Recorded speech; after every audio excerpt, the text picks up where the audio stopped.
Delabesh is a dirty dog. You know, that's not a line from some costume drama. It's a real note, written by one of the most famous geologists of the 19th century about another one. It's petty, it's mean, and it's the perfect little window into what scientific discovery is really like. We have this image of science, right? It's all clean, sterile, white lab coats, quiet eureka moments, a nice, steady, organized march towards the truth. But the actual history of how we figured things out, well, it's anything but. It's a story of messy human beings, of wild genius, crippling shyness, and some really, really bitter rivalries. Welcome to The Distilled Idea. We're the channel that takes brilliant, complex books and breaks them down into their essential arguments. Today, we are diving into an absolute masterpiece, Bill Bryson's A Short History of Nearly Everything. And this book, it's not really about the facts of science so much as it is about the incredible, chaotic, and totally human stories behind them. Bryson kicks things off with this really simple, almost childlike sense of wonder that, let's be honest, we all have. How on earth do we know this stuff? Seriously, forget the numbers for a second. How did some person, standing right here on the ground, manage to figure out how much the entire planet weighs? Or how many birthdays it's had? I mean, these questions sound completely impossible, and that's exactly the point.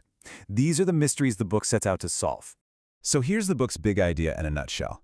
The knowledge we just take for granted, the stuff in our textbooks, it's just the final, polished sentence of a long, chaotic, and deeply human story. To really get science, Bryson says, you have to get the scientists, their brilliance, their weird quirks, and their often vicious fights. And we're going to explore this through 4 huge mysteries. So, our first mystery, how do you weigh the world? Back in the 18th century, this was one of the biggest questions in all of science. How do you possibly put a planet on a scale? Well, the answer shows us 2 totally different ways to find something out.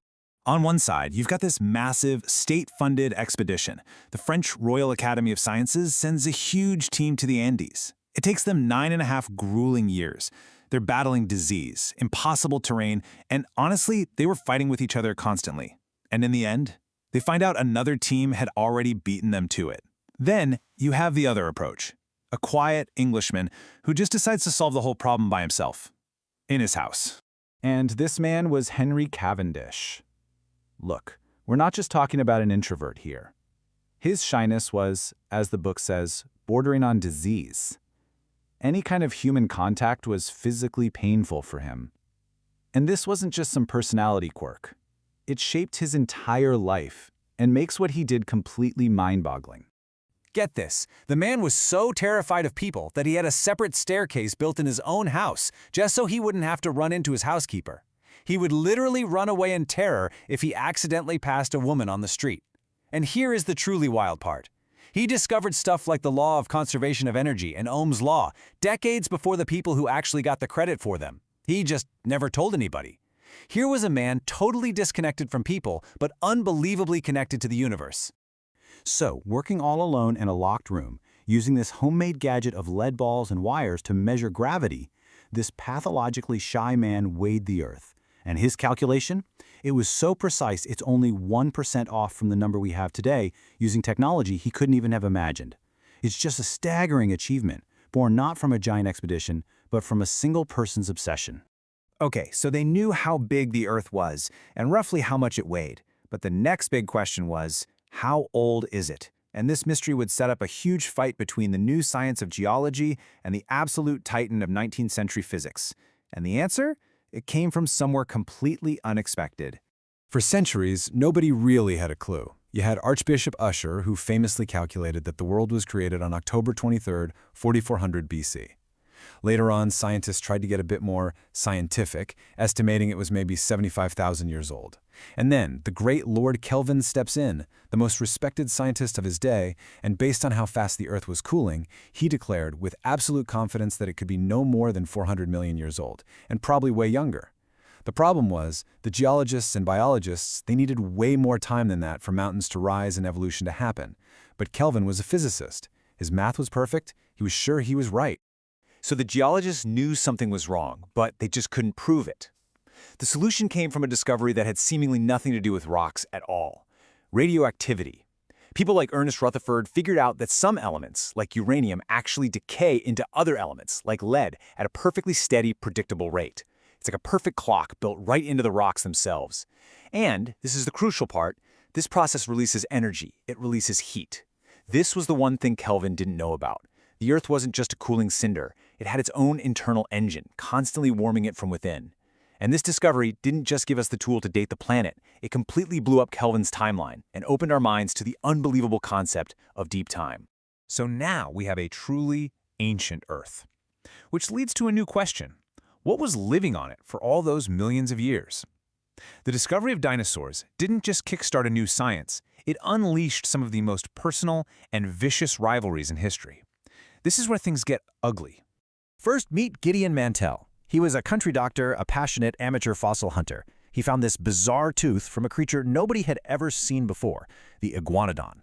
But the scientific elite in London, led by the brilliant but absolutely ruthless Richard Owen, they just blew him off. Eventually, Mantell was proven right, but Owen, who was a master of scientific politics, just systematically erased Mantell's name from the story, took the credit, and even came up with the word dinosaur to seal his own legacy. And for the final brutal twist of the knife, on New Year's Eve 1853, Owen threw a lavish dinner party for all the top scientists of the day inside a life-sized model of the very dinosaur Mantell had discovered. Mantell, by then broken and poor, was not invited.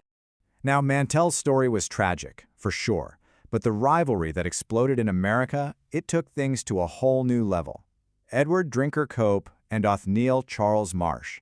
They started as friends, but they ended up with a hatred for each other that became the stuff of legend. They raced to the American West, bribing, stealing, sometimes literally dynamiting fossil sites just to keep the other guy from getting them. Their teams actually threw rocks at each other out in the field. They published insults in the papers, they rushed to name new species, they did everything they could to destroy each other. It was insane, venomous, and unbelievably productive.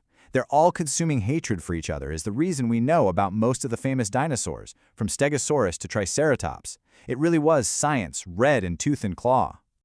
Okay, so we've got a heavy ancient Earth, populated by these monster creatures. But what is everything actually made of? For hundreds of years, chemistry was just chaos. New elements were being discovered all the time, but there was no rhyme or reason to it, no pattern. The last great mystery we'll look at is the search for that pattern. And just like the other quests, this one had its own unsung heroes and tragic figures. Case in point, Carl Scheele, a humble pharmacist from Sweden. The man was an absolute chemical genius. Working with really basic equipment, he discovered at least 8 elements. We're talking major ones like oxygen, chlorine, tungsten. But the poor guy was just chronically unlucky. In every single case, somebody else either managed to publish first or was just better at grabbing the spotlight. And Carl Scheele got public credit for exactly none of them. His story is a great reminder that just discovering something isn't always enough. Timing and fame are part of the game too. Chemistry was desperately crying out for a system, some way to organize this growing mess of elements into a whole that made sense. What it got was a work of pure genius, something so beautiful and so powerful that it's been called the most elegant organizational chart ever made.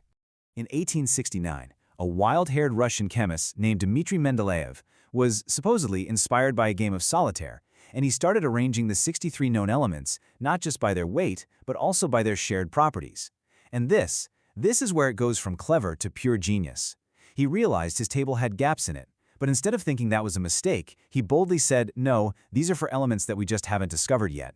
And then he went even further. He predicted their properties, what they'd weigh, how dense they'd be, even their color. And sure enough, when those elements were finally found, Mendeleev's predictions were spot on. He hadn't just organized chemistry, he had discovered its secret language. All right, so we've got a reclusive genius weighing the Earth, a hidden atomic clock telling us its age, bitter rivals digging up lost worlds, and a beautiful chart that brings order to chaos. So what? What's the big takeaway from all these stories? The so what of Bryson's book, the big idea he wants you to walk away with, is that every single fact we learn has a story behind it. The mass of the Earth isn't just a number, it's the story of Henry Cavendish and his magnificent obsession. The age of the Earth isn't just 4.55 billion years, it's the story of Lord Kelvin's brilliant mistake and radioactivity's surprising triumph. And knowing the story doesn't just make the fact more interesting, it transforms it from a piece of data into this hard-won monument to human achievement. Now for a quick, honest critique. The book's greatest strength, without a doubt, is its focus on these amazing characters, but because it focuses so much on the individual heroes and villains, it sometimes gives a little less attention to the bigger forces at play. The institutions, the funding, the systemic biases that also shape how science actually gets done. It's a fantastic book about the trees, truly magnificent trees, but it's maybe a little less about the forest they all live in. Look, at the end of the day, Bryson's message is that science isn't just a list of facts to be memorized. It is one of the greatest stories we have. This explainer has barely scratched the surface. To really feel the weight of these discoveries and the passion of the people who made them, I honestly can't recommend strongly enough that you go read A Short History of Nearly Everything. And of course, if you enjoyed distilling big ideas like this, please subscribe for more.